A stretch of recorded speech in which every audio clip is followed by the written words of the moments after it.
pretty game-changing play along with the fumble recovery? I mean, I just read the quarterback. That really wasn't even my man. My man had blocked in the backfield, and I just read his eyes, and his eyes took me to the right place, and I made a play on the ball. I thought I didn't have it. Thought it was too high for me, but it was on my fingertips, and I'm glad it just fell in my lap. So, Hugh, there was, earlier in the year, there was some first-half struggles. What was the thinking coming out today? It seemed like you guys were really fired up when you came out today in the first half. yeah, I mean, we just don't want to beat ourselves this week. We focused on the little things, to make the big things happen this week. Coach Roof is definitely a guy that's big on details or whatnot. I mean, it's just been little things that's been hurting us week in and week out, and we focused on it this past week. And coming to game, it just made things a whole lot easier. I mean, guys were flying around and just having fun out there. Quayshawn, can you give us a couple of examples of the little things that you focused on this week, details that you focused on this week? I mean, just assignments as far as in like who has, quarterback, because they do a zone read. Syracuse did a zone read. And we know that if our rush don't come down and take the dive, that could be a big problem, and it can cut up the field for a big play. And whether I'm taking the quarterback on the zone read as well, little things like that, making sure you just be responsible for your gap or your man and things of that nature. What was kind of the plan with just their run game? They'd had 2 300-yard games in a row.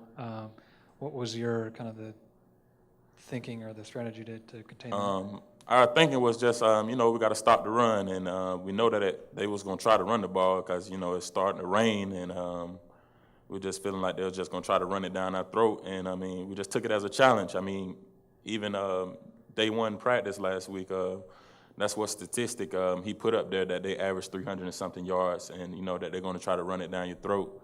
And guys just, bought into it and took the challenge head on, and we delivered out there today. Was today your best game at Georgia Tech? I mean, you didn't play much in the second half. Maybe it was your best first half, but I mean, you got a pass breakup, you got a pick, you got a fumble recovery, you made some other plays. Was it your best game? Yeah, I can really say, it has to be my best game. I had fresh legs today, just felt good moving out there on the field. I just felt like I was just having fun. Just felt like my old self. And I definitely feel like, that was probably my best game, yes. The second half of the BYU game combined with this performance, is that a sign y'all are comfortable in Coach Roof's schemes?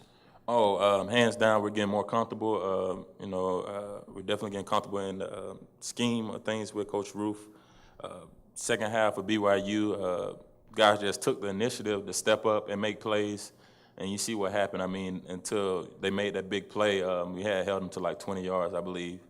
And, when we don't beat ourselves, we can do big things out there. And guys are really starting to buy in and, take notice of that. And it's showing up on the field. And I feel like, things are just going to get better from here on. Jerome Smith is a big back. Did you guys concentrate on gang tackling, knowing maybe he could break it, tackle if only one guy's coming after him? Oh, yeah, definitely. And we could practice the first day of practice, well, not first day, the second and third day of practice, we did tackling drills, and we definitely got after it more than normal, knowing that he's a big back, because Coach was showing us, I mean, the first day we came in there, he showed us clips of him, breaking at least 2 or 3 times, a game or whatnot, having a big play or whatnot. It's like he's not a breakout speed guy, he's a downhill runner, physical guy or whatnot, and so, that kept us in the mind. I mean, it was in our mindset all week during our preparation, during practice. And we definitely took it in consideration, and, we took it out on the field. Quayshawn, Coach Roof was up in the box today. I'm curious if you noticed, you noticed, but did it feel different, or did it help you guys in some way? It didn't feel any different. All the coaches work together. We're a unit, we're a team or whatnot. So, I mean, his presence in general was, not there, but he was still there talking to them through the headset. And, other guys stepped in, making the calls or whatnot, signals. And Coach McCullen definitely did a great job writing down on the board what Coach Roof was trying to get, accomplished while he was in the box. Last question for Jim, I know it was early in the game, but Milton's block of the punt, it came just after the turnover. How big was that? And how is he defensively? How does he kind of fire up the defense, know when you have a threat like that to block kicks like he does? Oh, it's definitely a big threat for the defense, to get them backed up and into their own field and have that guy on your side. It's definitely a big feeling, and he does some great things for us on defense and special teams. And to have a guy like that, he's not been playing much on defense lately due to hamstring, but he has been doing excellent on special teams, and he gives great effort. It's a great thing to have a guy like that on your side. No problem.